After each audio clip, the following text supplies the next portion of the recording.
নমস্কার বন্ধুরা, বিথির কারুকাজ চ্যানেলে তোমাদের সবাইকে জানাই স্বাগত। আজকের এই ভিডিওটিতে আমি তোমাদেরকে বলবো যে কাটিং ও সেলাইয়ের জন্য মাপ ঠিকঠাকভাবে নেওয়া দরকার। তো এই মাপটা কিভাবে নেব, কোথা থেকে নেব এবং কোন মাপটাকে কি বলা হয় সেটা যদি না জানা হয় তাহলে যে পোশাকটা আমরা তৈরি করব বা যে ড্রেসটা আমরা তৈরি করব সেটা সম্পূর্ণ খারাপ হয়ে যাবে। তো তার জন্য পোশাক তৈরির আগে আমাদের মাপগুলো ঠিকভাবে নেওয়া দরকার।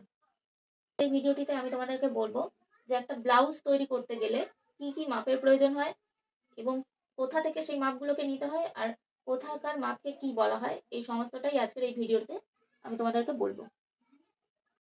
তো একটা ব্লাউজ তৈরি করতে গেলে আমাদের যে যে মাপের প্রয়োজন হয় সেগুলো আমি এখানে লিখেছি, তোমরা চাইলে লিখে নিতে পারো। তো প্রথমেই আমাদেরকে ব্লাউজের ঝুলটা নিতে হবে, তারপরে ছাতি, তারপর কোমর, পুট, তারপর হাতা, বগল, মুহুরি, তারপরে সামনের গলা আর পেছনের গলা। তো আমাদেরকে ব্লাউজ তৈরি করতে গেলে এই মাপগুলো অবশ্যই আমাদের জানতে হবে। এবার আমি তোমাদেরকে বলবো যে ব্লাউজের কোন মাপটাকে কি বলা হয়। তো প্রথমে দেখো ঝুল আছে এখানে। তো প্রথমেই আমরা কাঁধের থেকে মাপটাকে নেব। কাঁধের থেকে আমরা ব্লাউজের ঝুলটা যতটা চাইবো, ব্লাউজটাকে যতটা নিচে নামাতে চাইবো সেটাই হলো আমাদের ঝুল। তার মানে এইভাবে যে আমরা মাপটা নেব এটা হচ্ছে ঝুল, এই মাপটাকে বলা হচ্ছে ঝুল। তো এবার দেখা আছে ছাতি। ছাতি হচ্ছে আমাদের বগলের থেকে খানিকটা নিচেই যে অংশটা, সেটা হচ্ছে ছাতির মাপ।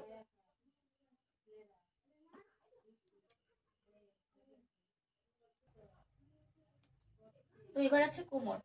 কোমরটা দেখো আমরা যে ঝুল নিয়েছিলাম, ঝুলটা আমরা যতটা নিচে নামাবো সেইখানেই আমরা কোমরের মাপটাকে নেব।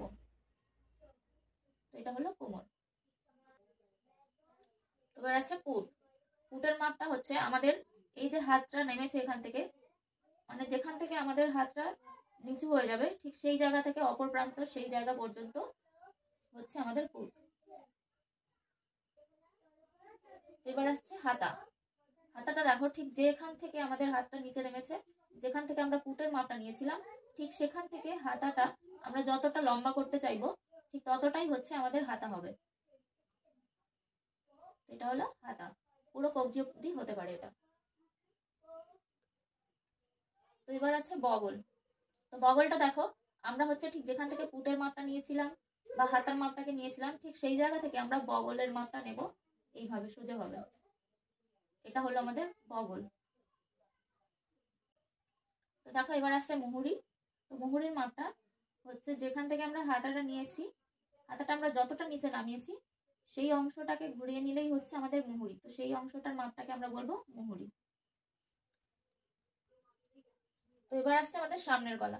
তো সামনের গলার মাপ নিতে গেলে আমাদের এই ঘাড়ের থেকেই মাপটা নিতে হবে।